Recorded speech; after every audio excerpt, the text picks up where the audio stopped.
जय मसीह की दोस्तों, स्वागत है आपका एक बार फिर से हमारी इस नई वीडियो में।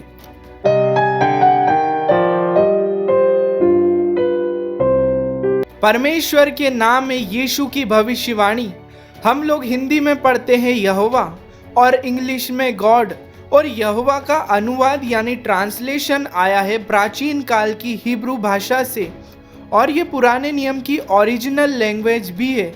ध्यान रखिए, हम यहाँ एंशिएंट हिब्रू की बात कर रहे हैं। सबसे पहले परमेश्वर ने अपना नाम मूसा नबी को बताया था, और सीनै पर्वत पर जब मूसा नबी ने परमेश्वर से उनका नाम पूछा कि परमेश्वर आप कौन है, निर्गमन अध्याय 3 वचन 14, परमेश्वर ने कहा मैं जो हूँ सो हूँ। फिर उसने कहा तू इस्राएलियों से यह कहना जिसका नाम मैं हूँ, उसी ने मुझे तुम्हारे पास भेजा है।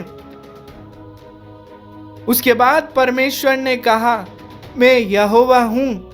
निर्गमन अध्याय 6 वचन 2 और 3 में परमेश्वर ने मूसा से कहा मैं यहोवा हूँ, मैं सर्वशक्तिमान ईश्वर के नाम से अब्राहम, इसाक और याकूब को दर्शन देता था, परंतु यहोवा के नाम से मैं उन पर प्रकट ना हुआ। और परमेश्वर यहोवा के नाम से मूसा और इस्राएलियों पर प्रकट हुआ। वही मूसा जिन्होंने परमेश्वर के प्रकाशन से व्यवस्था की पुस्तकों को लिखा। यहोवा का हिब्रू ट्रांसलेशन याहवे होता है, जिसे मॉडर्न हिब्रू में याहवे इस प्रकार से लिखते हैं और एंशिएंट हिब्रू में याहवे इस प्रकार से लिखते हैं। दोस्तों, हिब्रू लैंग्वेज दुनिया की सबसे ओल्डेस्ट लैंग्वेज है। इसके अंदर लेटर्स को इस तरह से बनाया जाता है कि वो किसी एक खास चीज का अर्थ बताते हैं। प्राचीन काल में लोग लिखावट को डायग्राम के द्वारा बनाते थे। जैसे उदाहरण के तौर पर एंशिएंट हिब्रू का बेथ लीजिए।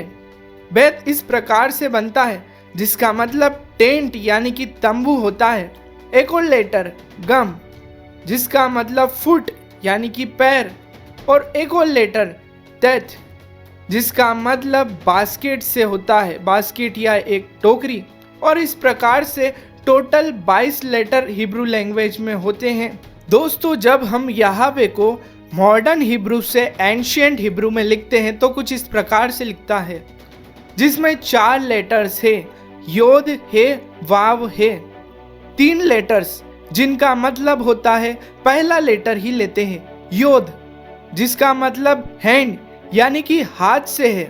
दूसरा है, जिसका मतलब आर्म से, जैसा कि कोई व्यक्ति अपने हाथों को ऊपर उठाए हुए हो। और तीसरा लेटर वाव, जिसका मतलब पैग से, मतलब कि लकड़ी या धातु का वो हिस्सा जिससे किसी चीज को बांधा जाता हो या जिस पर किसी चीज को लटकाया जाता हो, जैसे किसी चीज को फिक्स किया जाए, जैसे कि एक कील। और फिर से है।